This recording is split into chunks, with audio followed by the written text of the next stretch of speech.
On en vient maintenant à la page invitée de ce grand format qui reçoit pour vous aujourd'hui Clotaire Holliday. Il est expert électoral et président du comité technique chargé des questions politiques, institutionnelles et électorales au niveau du parti Bloc républicain. Clotaire Holliday, bonjour. Bonjour, monsieur Merci Alipara. d'avoir accepté notre invitation. C'est à moi. L'actualité politique à l'heure actuelle, comment vous la vivez à votre niveau, au niveau du Bloc républicain?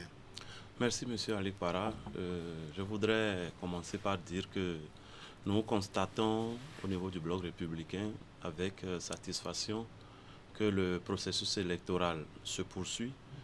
Il a bien été lancé par la Sénat et il se poursuit jusqu'à ce jour conformément aux dispositions du code électoral en vigueur actuellement en République du Bénin. Et de ce point de vue, je pense qu'aujourd'hui, nous en sommes à l'étape où nous attendons la Sénat pour nous dire de façon définitive quels sont les duos de candidats qui participeront au scrutin du 11 avril prochain. Les trois duos provisoirement retenus sont connus. Ils ont subi déjà la visite médicale au niveau de la Cour constitutionnelle. Et donc, conformément au calendrier de la Sénat, nous espérons que demain, lundi, nous serons définitivement fixés sur ceux qui sont retenus et le processus pourra continuer son cours. Alors, de façon provisoire, vous l'avez dit, hein, 3 duos sont retenus alors qu'il y a une vingtaine de candidatures qui ont été déposées. On note que le parti, les démocrates, finalement, a eu de difficultés dans la composition de ces dossiers. Et la raison principale, c'est bien entendu la question du parrainage qui a posé problème. Comment vous appréciez cette situation? Non, ce que nous constatons déjà, c'est que le parti, les démocrates, très tôt, a dit clairement, ils ne s'en sont pas cachés. Ils l'ont dit publiquement qu'ils n'avaient pas besoin de parrainage pour aller aux élections. Alors même que la loi fait obligation d'obtenir un certain nombre de parrainages pour voir son dossier de candidature validé. Donc il apparaissait plus ou moins clairement dès le départ que les démocrates ne voulaient pas aller aux élections. Parce que lorsque vous savez que le parrainage est une condition substantielle pour que votre candidature soit validée et que vous refusez délibérément d'aller à la recherche de ces parrainages, tout le monde peut tirer les conclusions. Mais malgré cela, au niveau du parti Bloc républicain, et je crois que c'était la même chose par rapport au parti Union progressiste, le parti Bloc républicain a donné de façon claire comme directive à ses élus de donner le parrainage aux candidats des partis de l'opposition afin que nous ayons une élection ouverte, une élection inclusive.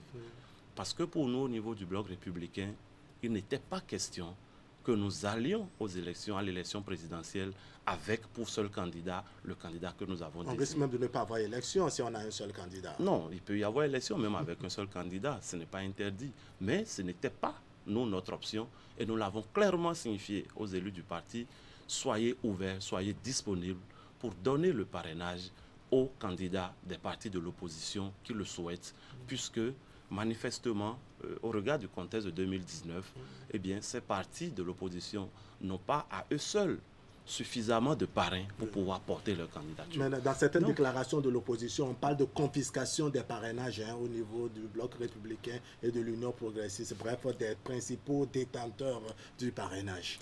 Et par rapport à ça, je vous dis et je vous répète que la seule directive que le parti Bloc républicain a donnée à ses élus, c'est officiel, c'est clair, c'est sans équivoque, c'est que ces élus puissent donner le parrainage aux candidats des partis de l'opposition. Oui, les démocrates font partie de l'opposition. Justement. Maintenant, le parrainage ne se donne que lorsque vous allez le demander.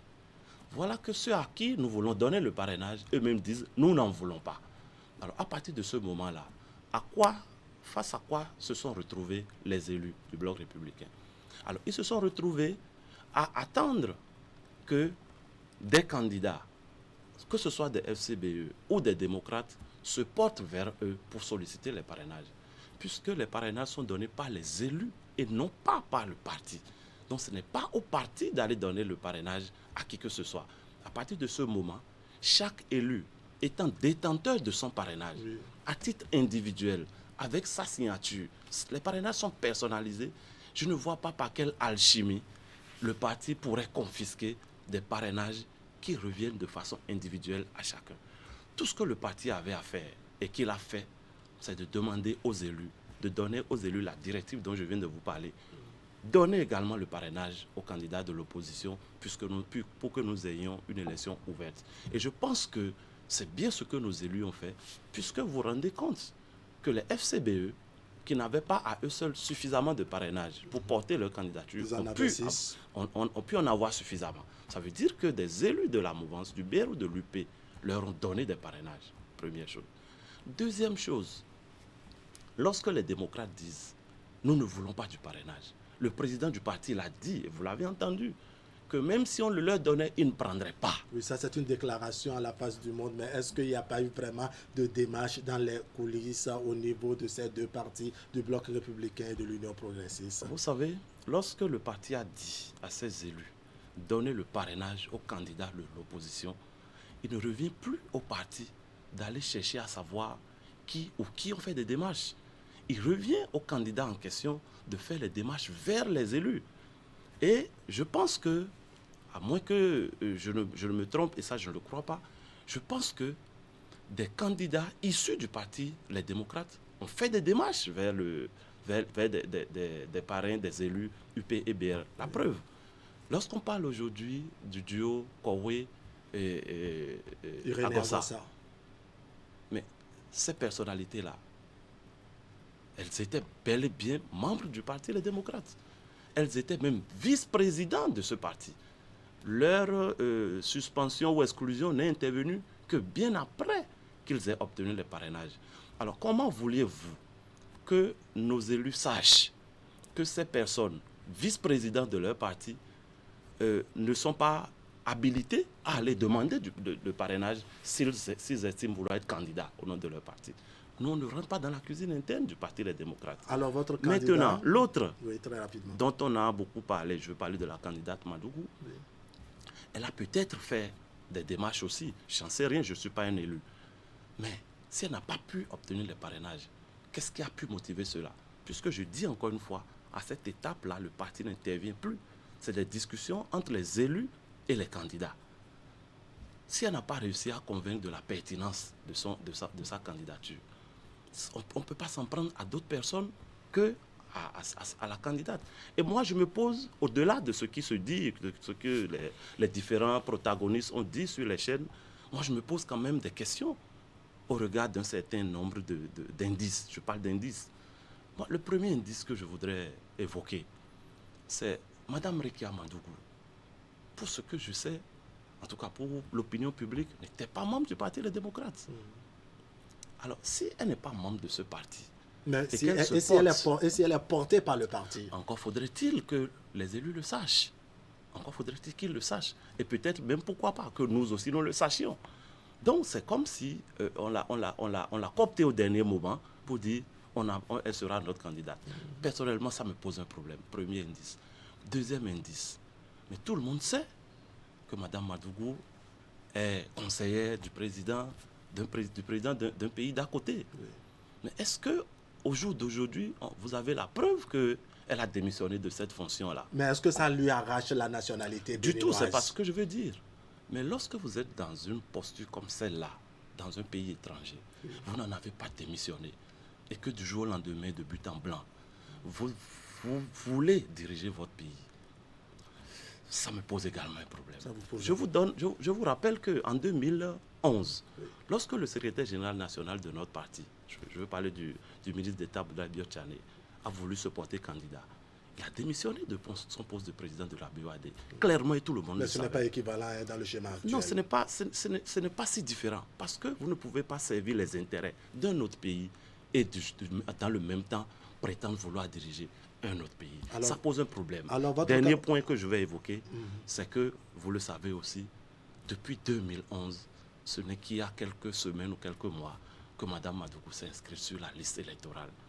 Est-ce que ça ne vous gêne pas, vous? Moi, c'est des indices qui me font croire que ce sont des cette indices. candidature Alors, pose votre fondamentalement candidat un est bien problème. connu. Le candidat, bien entendu, du parti Bloc républicain, c'est Patrice Talon. Patrice Talon qui, depuis plusieurs années, dit être compétiteur né, mais on s'achemine, ma foi, vers une élection présidentielle le 11 avril prochain sans une opposition ou sans une opposition de taille. Quelle est votre réaction?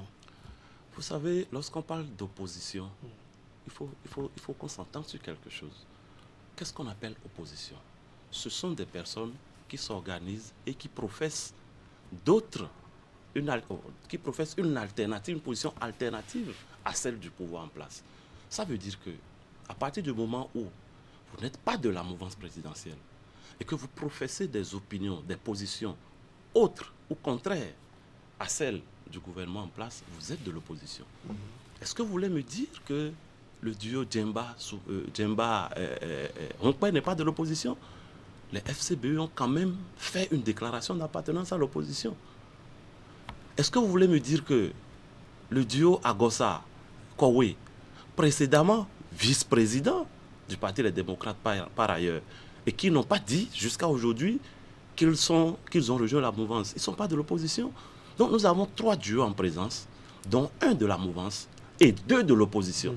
Et malgré cela, on dit qu'il n'y a pas d'opposition. Vous sentez votre candidat taclé, c'est ça? Je sens qu'en face de notre candidat, il y a 2 candidats de l'opposition. La taille ou la non-taille de ces candidats, ce n'est pas à nous d'en juger. Ils appartiennent à des formations politiques organisées, mais c'est à ces formations politiques de nous démontrer la force qu'elles ont sur le terrain. C'est de cela qu'il s'agit. Nous, on n'est pas dans des débats de personnes, des débats d'individus. Nous sommes dans un mouvement de réforme du système partisan où les groupes l'emportent sur les individus et nous nous en tenons à cela. Est-ce que vous n'êtes pas gêné avec la manière dont les choses se déroulent actuellement, surtout liées à la question du parrainage? On sent que le parrainage pose réellement problème. Vouloir évoquer la question du parrainage aujourd'hui, à l'étape où nous sommes, pour moi, relève, excusez-moi un peu, d'un contresens. Parce que la question du parrainage ne date pas d'aujourd'hui. Elle ne date pas d'hier. C'est quelque chose qui était connu depuis très longtemps. Pour vous, ceux qui formulent des critiques contre le parrainage se sont réveillés trop tard. Ils auraient dû prendre leurs dispositions beaucoup plus tôt. Dès lors que vous savez que pour participer à l'élection présidentielle, il faut disposer de parrains. Et que vous savez que ces parrains, ce sont des députés ou des maires, à défaut d'avoir eu des députés, parce qu'on peut me dire que la loi est intervenue après les élections législatives, mais vous auriez pu vous organiser pour avoir des maires. Mais, le sachant ainsi, ces personnes ont également refusé de compétir aux élections communales et n'ont pas pu avoir des maires qui pourraient les parrainer. Mais malgré tout cela, les partis détenteurs des parrains ont quand même manifesté toute leur bonne volonté et toute leur bonne foi à parrainer même des partis de l'opposition, des candidats issus des partis de l'opposition. Mais quand tout ce contexte-là est connu, et que malgré cela, ceux qui doivent être parrainés disent « nous n'en voulons pas », vous voulez quoi finalement? Alors, on va évoluer dans le débat, l'actualité au niveau donc du parti Bloc républicain. Ce n'est pas une bonne nouvelle, ce qu'on apprend au niveau du conseil communal d'Adjaouaré. 5 militants de votre parti, le Bloc républicain, ont écopé des sanctions. Qu'est-ce que le parti leur reproche concrètement? Merci bien. Je commence par dire que cette question, je l'évoque avec beaucoup de peine et beaucoup de gêne. Tout simplement parce que je suis conseiller communal à Koubé. Et de ce point de vue, me retrouver à parler de sanctions dont ont écopé des militants de Koubé et d'Adjaouaré, ils sont tous du plateau comme moi, ça me gêne. Mais hélas, nous sommes tous membres d'un parti. Et les tests de notre parti, le Bloc républicain, sont clairs. Lorsque vous posez tel acte, cela entraîne telle conséquence, cela entraîne telle sanction. Alors on ira au cas par cas. Pour le cas donc des 5 conseillers d'Adjaouaré, que s'est-il passé exactement? Qu'est-ce qu'on leur reproche? Je vous dirais que tous ces cas sont liés. Depuis le cas de notre premier secrétaire général adjoint, M. Jean-Michel Abimbola, jusqu'au cas du maire de Koubé, en passant par les 5 conseillers d'Adjaouaré, tout cela est lié au même dossier. De quoi s'agit-il? Si vous avez bonne mémoire, au lendemain des élections communales, le conseil communal d'Adjawere était composé de 25 conseillers, dont 13 du BR et 12 de l'UP. Et puisque le BR avait donc eu la majorité absolue au sein du conseil, il revenait au BR de désigner l'exécutif communal. Ce qui a été fait, et notre sœur Karamatou Fagbon a été désignée maire d'Adjawere. Il s'est fait que, chemin faisant, un conseiller BR a vu son siège invalidé du fait de ce qu'il avait, il ne remplissait pas les conditions pour être candidat vu qu'il avait été condamné précédemment. Très bien. Donc le conseil s'est retrouvé à 24, 12 de l'UP, 12 du BR. Le BR perdait donc la majorité, il fallait reprendre donc l'élection à la tête de la mairie. Et c'est ce qui a eu lieu, et c'est là que le problème s'est posé. Au moment de reprendre l'élection du maire, on s'est rendu compte que le candidat de l'UP s'est retrouvé élu avec 17 voix. C'est-à-dire qu'il y a eu des soutiens du bloc républicain. C'est-à-dire qu'il y a eu 5 conseillers du bloc républicain qui sont allés voter avec les conseillers de l'Union progressiste pour porter à la tête de la mairie le candidat de l'UP au détriment du candidat BR. Et en plus, pire encore, en allant contre les instructions fermes données par le parti de voter pour le candidat du BR. Évidemment, cela ne peut pas rester sans sanction lorsqu'on connaît les tests du BR qui sont clairs sur la question et sans équivoque. Donc, face à cette situation, le bloc républicain a mis en place un comité de discipline composé de 3 personnes. Il s'agit de l'honorable Yawedeu, président, de l'honorable Paulin Gbenou et de l'honorable Gounou Abdoulaye. Vous voyez un peu la répartition géographique de ces personnes-là. Donc, c'est ce comité qui a mené des investigations, qui a écouté tous les protagonistes, qui a écouté tous les témoins et qui a produit un rapport au bureau exécutif.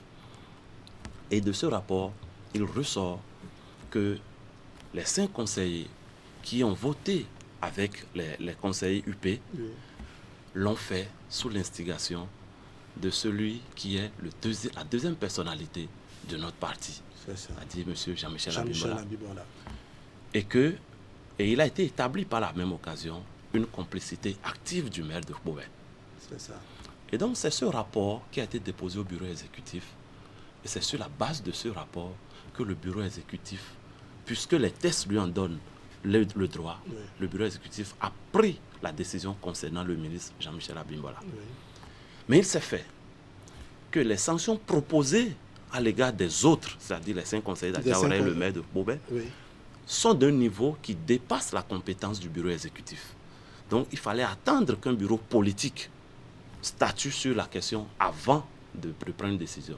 Et donc c'est ça qui a fait que le bureau politique ne se réunissant pas aussi régulièrement que le bureau exécutif, ce n'est que le 15 février dernier, le lundi voilà pourquoi la décision est venue tardivement. Exactement. Donc c'est pour ça que ce n'est que le 15 dernier que le bureau politique s'est prononcé, a pris les décisions et par la suite, le ministre d'État, le secrétaire général national du parti, a formalisé cette décision.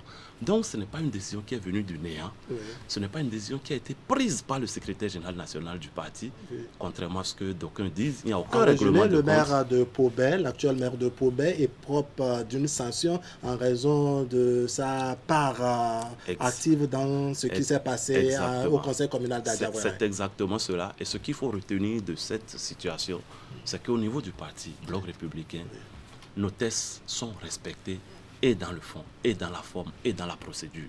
Il n'y a aucun règlement de compte. Il y a juste qu'il faut faire comprendre aujourd'hui qu'avec la réforme du système partisan, il n'y a plus de place pour les jeux solitaires. Alors, quelle est la nature de ces sanctions?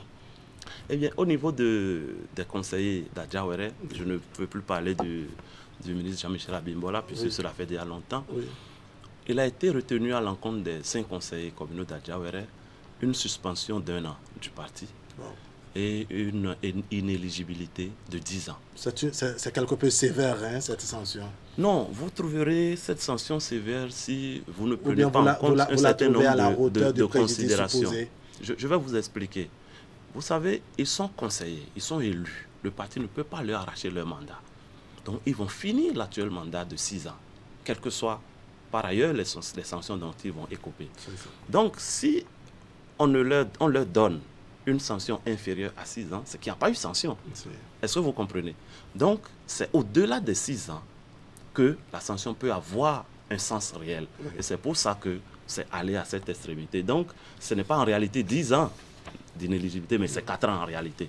Mais, puisque c'est aujourd'hui que la sanction est prise et qu'il ne faut pas tenir compte des 6 ans qui sont déjà en cours, c'est aller à 10 ans. Donc, je ne pense pas que ce soit autrement plus sévère, mais c'est qu'il fallait donner un signal. Il fallait quand même que la sanction soit ressentie, ait un impact, et c'est ce qui s'est passé. Alors, pour ce qui est du maire de Paubert, oui.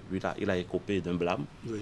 Et le parti s'est réservé le droit de prendre d'autres sanctions éventuellement. Contre sa personne. Voilà. Alors, on a noté pour les élections législatives de 2019 une faible participation des populations. En 2020, pour les élections communales et municipales, même chose avec quelques différences près. Quel travail le Bloc républicain est en train de faire afin que pour le 11 avril prochain, n'est-ce pas, on assiste à une forte participation des populations à cette élection?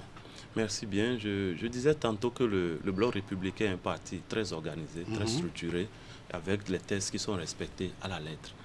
Et de ce point de vue, nous sommes très tôt mis à la tâche pour la préparation de l'élection du 11 avril prochain. C'est ça. Et comme vous le savez, nous avons dans ce cadre désigné notre candidat, qui est le président Patrice Talon, que nous allons certainement investir bientôt, conformément à nos tests.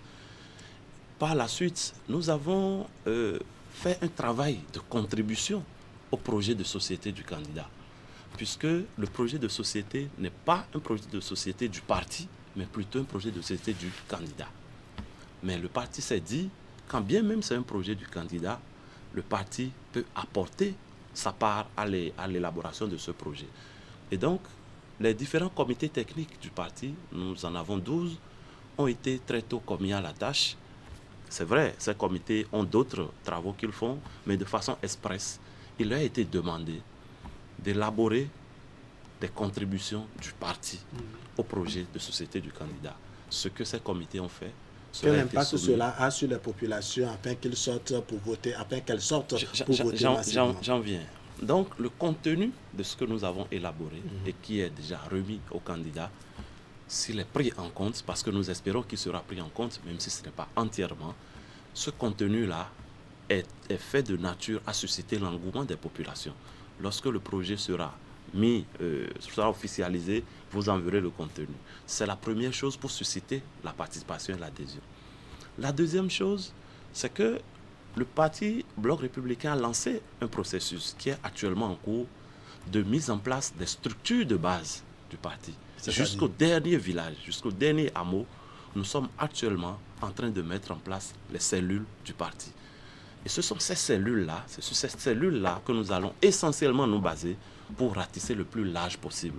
Donc, dans chaque village, dans chaque hameau, les militants du Bloc républicain seront déployés pour aller à l'assaut des populations, pour justement leur expliquer le contenu du projet de société du candidat, pour leur faire comprendre le bien fondé de ce que le candidat veut faire et donc les amener à sortir pour lui accorder massivement. Alors, votre mot de conclusion très rapidement, M. Clotaire Olivier. Pour conclure, je voudrais encore une fois me féliciter de ce que le processus électoral suit tranquillement son cours au Bénin.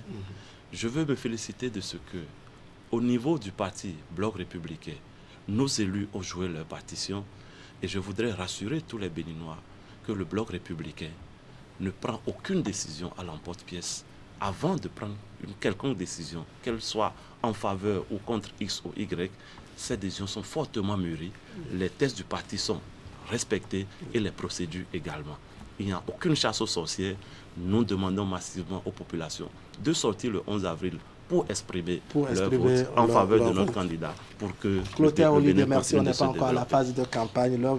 Le moment venu, vous serez invité à faire et dire ce qui convient. Mesdames et messieurs, ce serait tout pour aujourd'hui. Merci de nous avoir suivis. L'information continue sur Canal 3 Bénin. On va se retrouver très bientôt pour partager le reste de l'actualité. Allez, portez-vous bien.